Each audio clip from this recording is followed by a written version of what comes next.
저와 여러분이 함께 교도하신 말씀 가지고 복음의 진리 위에 굳게 서려면 이란 제목으로 잠시 강론하겠습니다. 인도의 마하발리푸람이라는 곳에 버터볼이라는 바위가 있습니다. 찾아보니까 우리나라 설악산 흔들바위 같은 그런 모습입니다. 울퉁불퉁한 분지 위에 커다랗고 동그란 바위가 저렇게 우뚝 서 있는데요, 누가 봐도 곧 쓰러질 것 같은 풍경이지만 오랜 세월을 그 자리에 지키고 서 있는 바위라고 합니다. 한때 이벤트로 주변에 코끼리 7마리로 저 바위를 묶어서 한번 저 바위를 끌어 당겨 보려고 했지만 그래도 흔들리지 않았다는 이야기입니다. 아프리카 짐바브웨에는 커피라는 언덕이 있습니다. 그 언덕에는 사람 몸통만한 바위들이 저렇게 서로 탑을 쌓은 모양을 하고 있는데 약 10여 개가 넘는 돌이 바위가 이렇게 엉켜 있고 쌓여 있지만 지진이나 아무리 강한 바람이 불어와도 넘어지지 않는 모습 그대로 있다고 합니다. 영국 노스 요크셔에는 중심을 잡고 있는 바위라는 바위가 있습니다.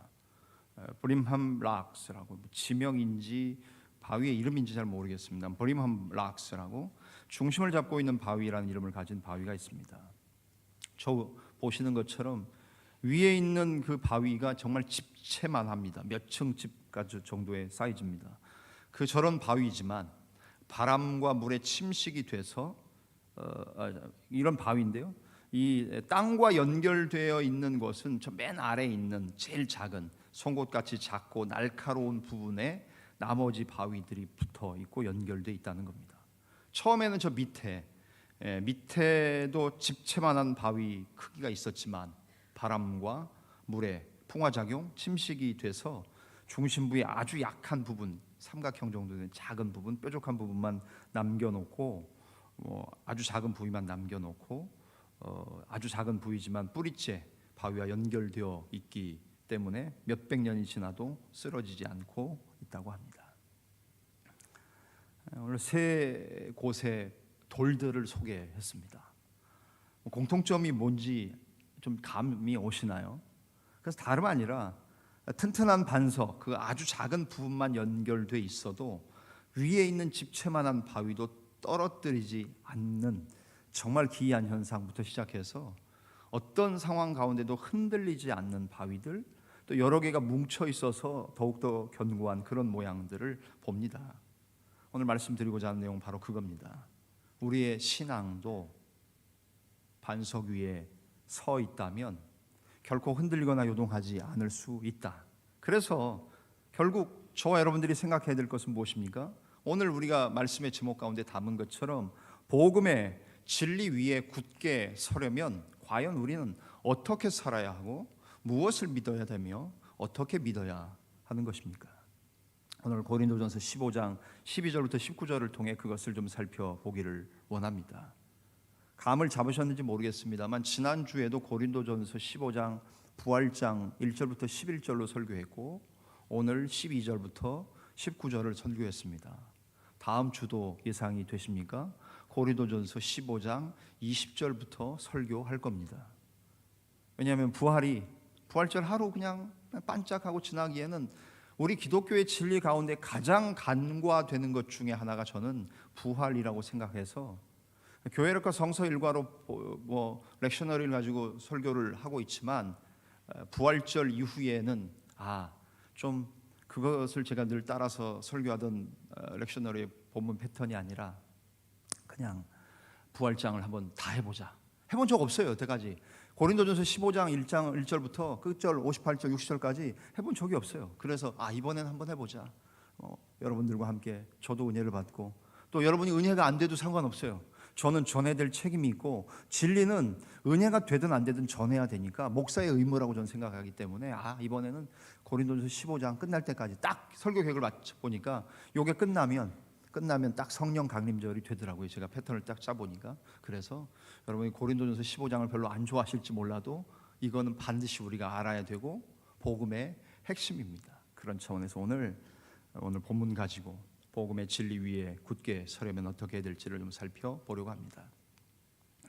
지난 주간에는 건강한 교회가 되려면 이란 제목으로 말씀을 전했습니다. 건강한 교회가 되려면 기억나십니까? 복음 위에 굳게 서야 한다라고 말씀드렸고, 그 복음은 그리스도의 십자가의 죽음과 장사 지냄과 부활이다.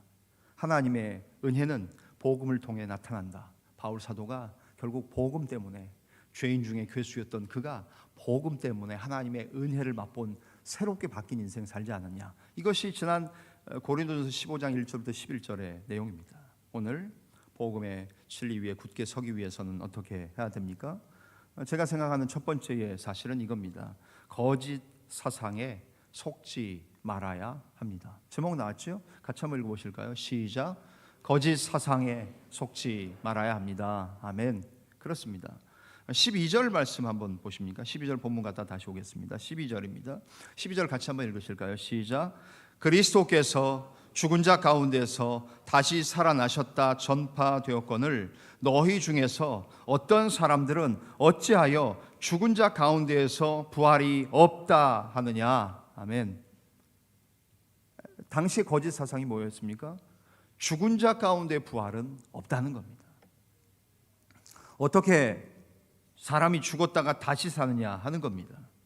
인간의 몸이 영광스러운 몸으로 부활할 것이라고 바울은 그 진리를, 사실을, 팩트를 가지고 오히려 그런 믿음을 반대하는 대적자들에게 부활이 빠진 믿음은 거짓이다.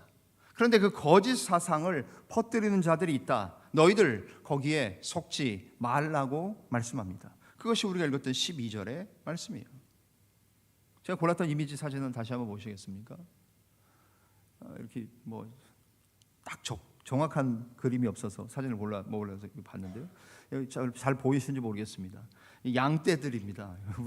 저도 양이잖아요. 주님 앞엔 저도 양입니다. 목자가 아니라 양입니다. 근데 양이 어떤 양입니까? 크리스찬 who don't study the Bible. 성경을 공부하지 않는 그리스도인들.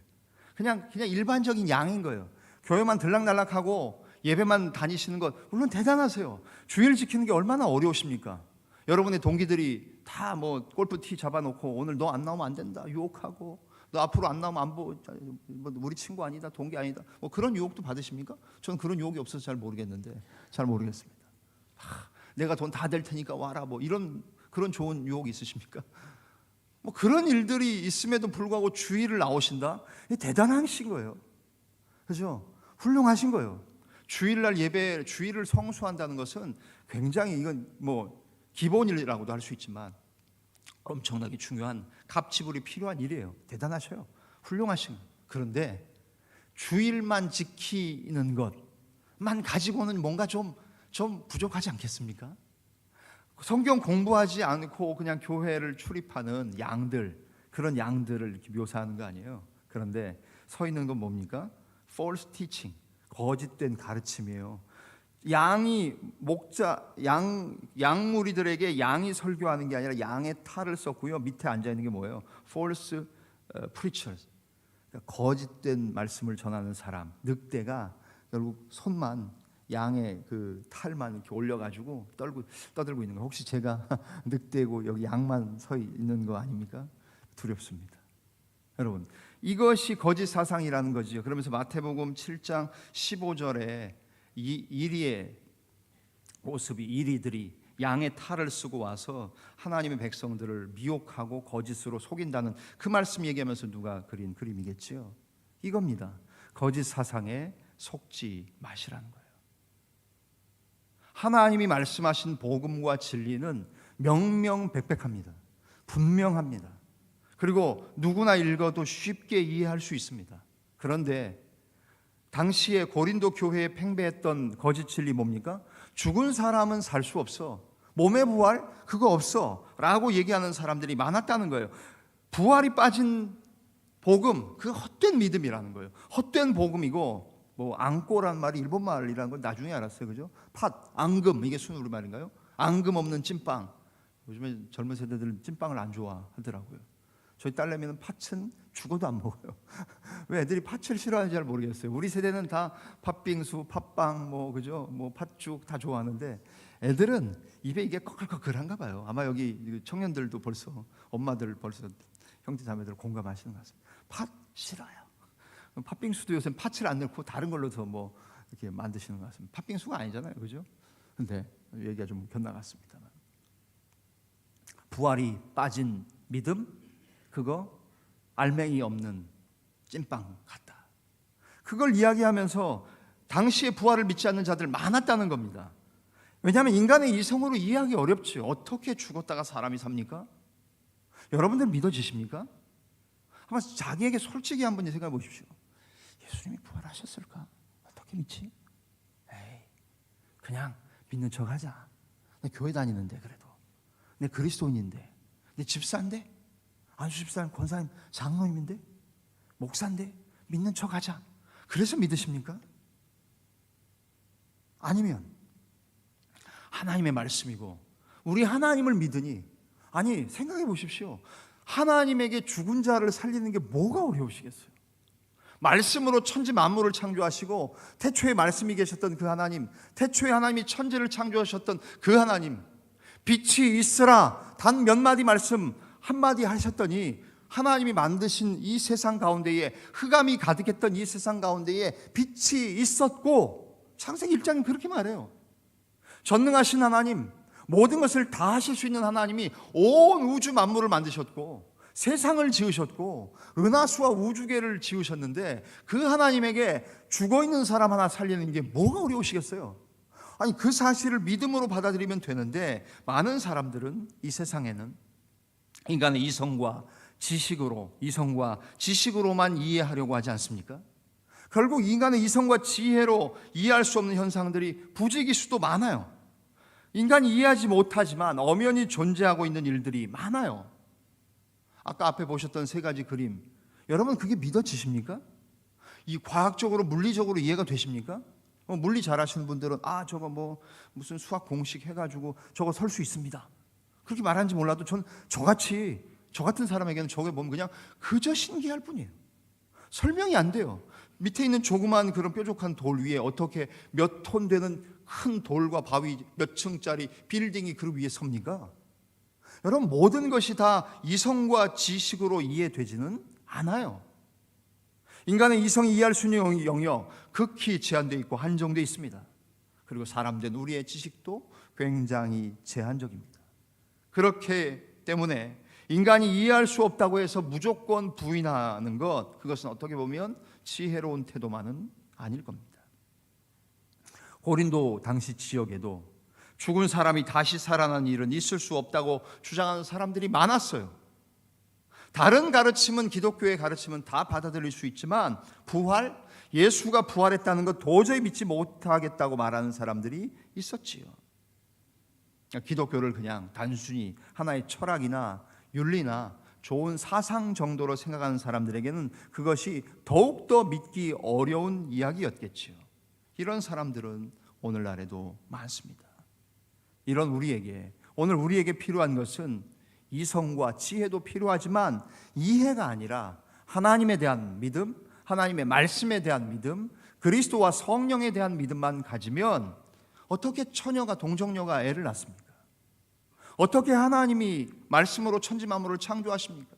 어떻게 인간이 죽었다가 다시 살아납니까? 이성으로, 지혜로는 다 불가해하고 불이해할 수밖에 없는 것일지 몰라도 믿음을 가진 사람들에게는 그것이 그리 어려운 일이 아니라는 사실이에요. 그런 차원에서 바울은 고린도 교회에 있는 교인들에게 거짓 사상에 속지 말라고 말씀합니다. 여러분, 이렇게 살다 보면 거짓 사상이 너무나도 많지요. 어제는 제 개인적으로 전에 있던 서울 용산에 있던 교회의 두 가정, 제가 목양했던 가정의 두 자녀가 마침 제가 있었던 기간 내에 교제를 시작해서 결혼하게 되어서 주례를 부탁해서 어제 올라갔다 왔습니다. 기차역을 가는데 세 그룹을 만났습니다. 처음 만난 그룹은 남자들이 이렇게 나눠줘요. 남자들이 나눠주는 게 쉽지 않지 않습니까? 근데 남자는 제가 순간 필이 왔죠. 저거 분명히 신천지나 이단이다. 근데 이제 저는 뭐 짐을 들고 있었고 제 아내가 이제 저 기차역 앞에서 이제 받았어요. 딱 봐서 뭐야? 봤더만 무슨 성경 공부 방이래. 아, 역시 신천지. 좀 더 갔어요. 갔더니만 이번에도 남자 둘이 뭘 또 나눠줘요? 저건 또 뭐야? 봤더니만 이 사람들은 나눠주지도 않고 나눠주지도 않고요. 그냥 서서 시간만 때우고 있는 친구들이더라고요. 보니까 여호와의 증인, JW, 그죠? 저호와 위트니스. 남자들 둘이서 알바 의무로 와 있는 것 같아요. 그냥 판매 유인물 가져가라고 세워만 놓고 남자들 둘이 그냥 얼굴만 눈만 마주쳐요. 그래도 처음에 봤던 남자들은 제 아내에게 뭘 나눠주기라도 했는데, 야, 오면서 기차역을 향하면서 가슴이 아팠습니다. 요즘 전도하는 건 다 이단들이구나. 그래서 남자 두 그룹을 지났는데 마지막 기차역 앞에 올라가는 계단에 연세 드신 여성 노여인께서 한 분 계셨습니다. 딱 보니까 저기 이번에는 복음주의 같아요. 진짜 진리 같아. 딱 봤더니만 어디 그 지역 장로교회 그 교단 마크가 보니까 제가 소속된 우리 교단 예장 합동. 여러분하고 교단 아무 상관없지만 제가 소속된 교단에 아마 권사님 같으세요. 휴지를 나눠주시면서 전도하고 계세요. 받았죠. 받으면서 권사님 같으신데 수고 많으십니다. 전도하시느라고 수고 많으십니다. 인사하고 올라오면서 왔습니다. 토요일 오전에 세 그룹을 만났어요. 전도하는 데가 요즘 많지 않은데 이단들은 열심히 해요. 2대1이에요. 남자 4대 여자 하나였어요. 신천지 여호와의 증인데 정통 복음주의 기독교 신앙 가진 교회에서 한 군데. 좀 씁쓸했습니다. 우리는 뭐 하고 있지? 우리 교회는 뭐 하는 교회지? 거짓 사상, 거짓 진리가 이렇게 판을 치는데 정말 복음에 대해 들으려고 하지도 않는 이 시대에 사람들에게 그들이 듣든지 아니 듣든지 전하고 있는 교회들이 있다는 사실, 우리도 수고하지만 우리 말고 이단들도 거짓 사상을 전파하기 위해 애쓰고 있다는 사실 경계해야 될 이야기죠. 이처럼 바울은 고린도 교회 안에 거짓 사상에 속지 말 것을 말합니다. 좀 더 나가서 13절부터 17절 말씀을 통해서 부활이 없다면 일어나는 일들을 바울은 설명합니다. 13절부터 한번 읽어보실까요? 13절부터 17절까지 좀 길지만 같이 한번 읽겠습니다. 시작. 만일 죽은 자의 부활이 없으면 그리스도도 다시 살아나지 못하셨으리라. 그리스도께서 만일 다시 살아나지 못하셨으면 우리가 전파하는 것도 헛것이요 너희 믿음도 헛것이며 또 우리가 하나님의 거짓 증인으로 발견되리니 우리가 하나님이 그리스도를 다시 살리셨다고 증언하였습니다. 만일 죽은 자가 다시 살아난 일이 없으면 하나님이 그리스도를 다시 살리지 아니하셨으리라. 만일 죽은 자가 다시 살아난 일이 없으면 그리스도도 다시 살아나신 일이 없었을 터이요. 17절 그리스도께서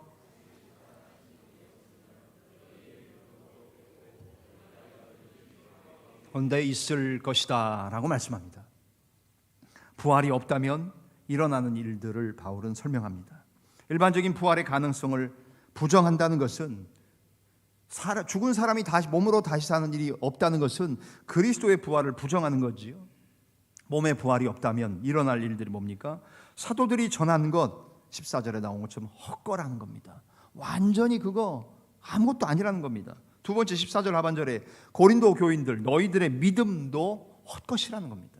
부활이 없으면 오늘 우리에게 적용할까요? 우리에게도 적용하면 우리의 믿음도 사실 부활이 없으면 헛겁니다.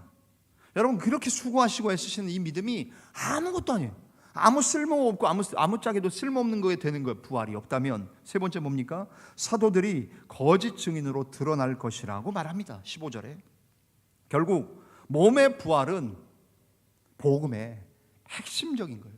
가장 센터에 가장 중심에 놓여야 될 것이 바로 몸의 부활. 몸의 부활을 믿어야 결국 그리스도의 부활도 믿게 되는 거지요. 부활이 없다면 복음은 거짓이 되고 만다는 거예요. 그런 차원에서 전파하고 믿는 것이 헛것이 되고 복음 전하는 그 사람도 누구든지 거짓을 유포하고 예수님에 대해 하나님에 대해 거짓 증거를 하는 죄를 범하게 되는 것이라고 말합니다. 그렇기 때문에 부활은 뭡니까? 부활은 진리이고 부활이 진리이기 때문에 다른 모든 것은 상대적이며 대다수의 것들은 다 헛것이며 거짓 것이며 그 거짓은 진리를 이기지 못한다는 이야기예요. 여러분, 여기에 대한 확신이 없으면 우리 그리스도인들의 삶이, 기독교의 신앙이 힘이 없을 수밖에 없어요. 내가 가진 것, 내가 믿는 것, 내가 추구하는 이 진리가 거짓을 분명히 이긴다. 하나님은 반드시 악을 이기신다. 온 세상이 지금 어그러지고 잘못된 것 투성이지만 마침내 종국에는, 맨 마지막에는 정의가 승리하는 것처럼 하나님의 진리가 거짓을 이길 것이고, 그리스도의 복음이 모든 가르침과 사상들을 다 사로잡아 굴복시키며 그 위에 우뚝 설 수 있다. 거기에 대한 믿음. 거짓은 진리를 이기지 못하고 오직 진리는 모든 거짓을 이기고 설 수 있다는 그 믿음, 이 믿음이 사도 바울에겐 있었다는 겁니다. 몸의 부활을 부정함으로 생기는 받아들이기 어려운 결과들을 계속 바울 사도는 나열하지 않습니까? 우리가 읽었던 17절에는 뭡니까? 17절, 고린도 교인들, 또 너희들의 믿음이 또 몸의 부활이 없으면 또 헛거라고 말해요. 고린도 교인들이 여전히 죄 가운데 있을 것이라고 17절 말해요. 18절에 뭐라고 말씀합니까? 그리스도 안에서 잠자는 자들 그냥 죽고 영원히 멸망했을 것이라고 말합니다. 마지막 19절, 신자들, 우리 믿는 자들은 부활이 없다면 모든 사람들 가운데에 제일 불쌍한 자들이 될 것이라고 덧붙입니다. 부활이 없다면, 이렇게 따져보니까 한 7가지 돼요. 만일 하면서 이런 것들이 다 헛것이다, 이것이 거짓으로 증명될 것이다 라고 말하는 것들이 무려 7가지. 결국 예수 그리스도의 부활, 그것은 진리이며 몸이 부활하지 할 수 없다는 거짓, 그것이 그리스도가 부활하셨다는 진리를 이기지 못한다는 사실이에요. 신앙인 된 우리도 마찬가지입니다. 몸의 부활, 주님이 나를 살리신다는 그 나도 몸이 부활할 것, 그 부활에 대한 믿음을 가지고 살지 않으면 우리는 항상 거짓에 패배당하고 굴복당할 수밖에 없을 겁니다. 이렇게 이야기한 사도 바울은 고린도 교회를 향해 마지막으로 결론적으로 이런 논지를 우리에게 주장을 하고 있지요. 마지막입니다. 결국 부활이 없다면 가장 불쌍한 자들이 우리가 되겠지만 우리는 어떻습니까? 부활의 소망을 견고히 해야 된다는 말씀입니다. 제목 나왔는데 같이 한번 읽어보실까요? 시작. 부활의 소망을 견고히 해야 합니다. 제가 사진을 한번 고르다 보니까 예수님의 부활 사진을 찾다 보니까 저 남성이지요. 그런데 예수님인지 아닌지 어떻게 알아요? 손에 못자국 보셨습니까? 손에 못자국이 이만큼 뻥 뚫렸는데 거기에 꽃이 피어요. 부활하신 주님이 생명이시니까 못 박힌 주님의 손에서 꽃이 피어나요. 그리고는 세마포는 한쪽 손에 이렇게 두루 걸치셨어요. 그리고는 뭐 하십니까? 세상을, 지구를, 온 우주를, 요한복음 3장 16절에 이 세상을 이처럼 사랑하사 독생자를 주셨으니, 이 세상을 사랑하신 예수님이 아니라고 말하신 분들이 있을지 모르겠어, 그죠? 부활하신 주님, 못 박힌 손에서 생명이 움돋고 꽃이 피고 아름답고 화려한 꽃이 피며 세상을 품고 계신 주님, 결국 부활하신 주님이라는 것을 확신할 수 있는 사진인 것 같아서 한번 골라봤는데요. 보세요.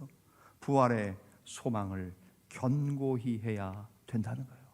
우리가 하나님 앞에서 지난주에 건강한 교회가 되려면 복음 위에 굳게 서야 된다고 말씀드렸고, 오늘 복음의 진리 위에 굳게 서기 위해서는 우리가 가장 기억해야 될 사실 뭡니까? 부활의 소망을 견고히 하라는 이야기입니다. 18절, 19절 다시 한번 읽어보실까요? 18절, 19절 읽고 말씀 갈무리 하겠습니다. 18절, 19절입니다. 시작. 또한 그리스도 안에서 잠자는 자도 망하였으리니 만일 그리스도 안에서 우리가 바라는 것이 다만 이 세상의 삶뿐이면 모든 사람 가운데 우리가 더욱 불쌍한 자이리라. 아멘. 부활이 없다면 일어난 일들을 강조한 바울은 부활이 없다면 우리 신자들이 가장 불쌍한 자들이라고 덧붙입니다. 가끔씩 제가 그래요. 제가 저를 봐도 참 불쌍하게 생겼다 그래요. 그죠? 이렇게 잘생기고 좀 부유하게 멋지게 이렇게 생긴 사람들도 참 많은데 그냥 참 불쌍하게 생겼다, 참 없어 보인다 그 생각 많이 합니다. 근데 그게 중요한 게 아니라 그리스도의 부활이 없다면 정말 제가 여러분들보다도 이 세상의 다른 어떤 사람들보다도 가장 불쌍한 사람이라는 사실을 생각하며 구원의 핵심은 부활이지. 주님의 부활이야말로 구원의 핵심이지. 부활이 우리 구원의 시작이며 부활은 구원을 이루는 힘이며 부활은 영원한 생명의 기쁨을 주는 것이라는 분명한 확신을 가지며 사는 것, 그리스도인들에게 필요한 부분입니다. 복음을 붙들고 있는 그 사람들에게 소망과 위로를 줍니다. 내가 복음을 붙들지 않으면 복음이 나에게 소망과 위로를 줄 리 없습니다. 내가 그리스도의 부활을 확신하고 소망하지 않으면 그 그리스도의 부활이 내게 소망과 위로를 줄 수 없습니다. 그런 차원에서 그리스도인의 정체성은 예수 그리스도의 실제 몸의 부활의 기반을 두고 있고 예수 그리스도로 말미암아 우리에게도 부활의 소망이 주어졌다는 사실. 그래서 우리는 이 땅에 세상의 부귀영화에 목적을 두고 사는 사람들이 아니라 하나님과 하나님의 나라의 소망을 가지고 사는 사람들, 그리스도의 부활을 신뢰하며 사는 사람들. 그리스도인들은 어떻게 살아야 합니까? 부활하여 누리게 될 하나님 나라의 소망을 두고 살아가는 자들이어야 합니다.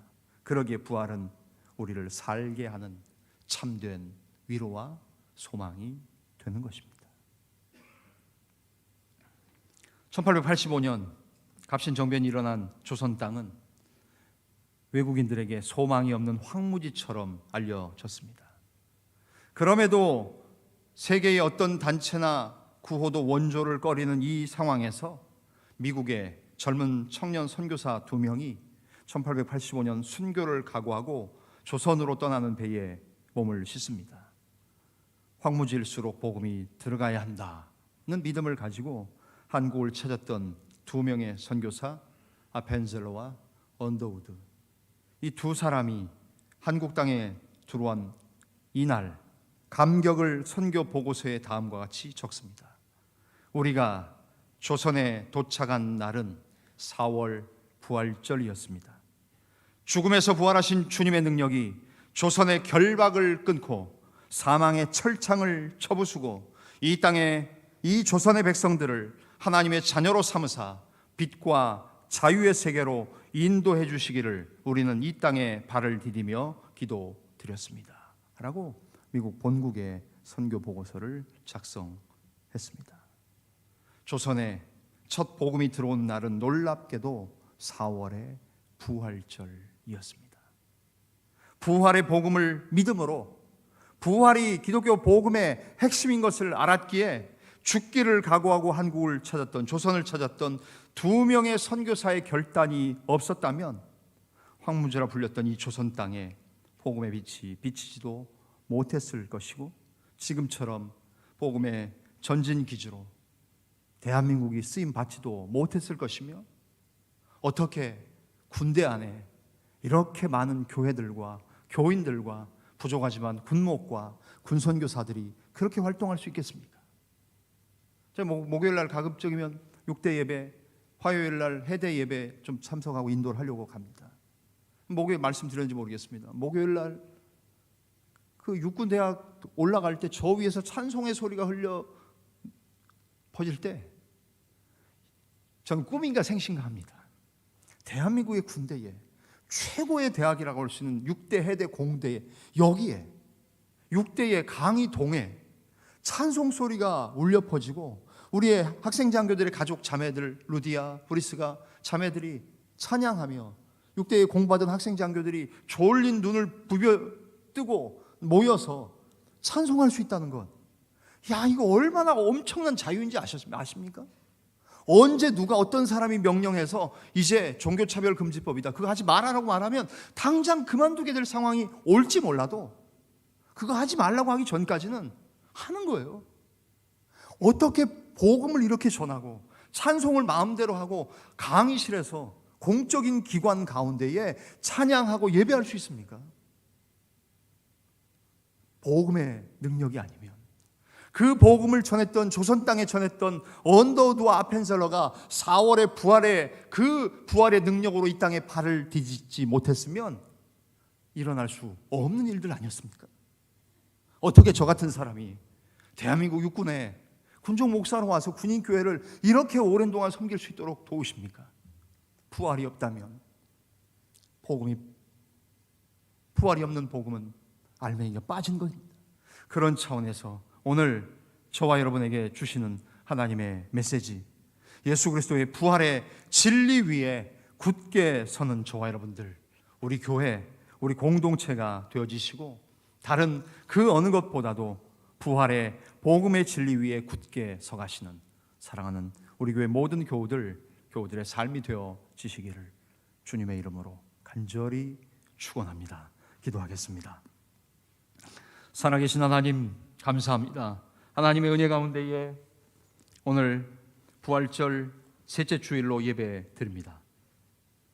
건강한 교회가 되기 위해서 복음 위에 굳게 서야 된다고, 그 복음은 그리스도의 죽음과 장사 지낸 바 된 것과 부활이며 하나님의 은혜는 복음을 통해 나타난다고 지난주에 말씀 전했고, 오늘 그 뒤에 말씀을 가지고 복음의 진리 위에 굳게 서는 우리들과 우리 교회가 되기를 소망하여 주의 말씀을, 거룩한 말씀을 대언했습니다.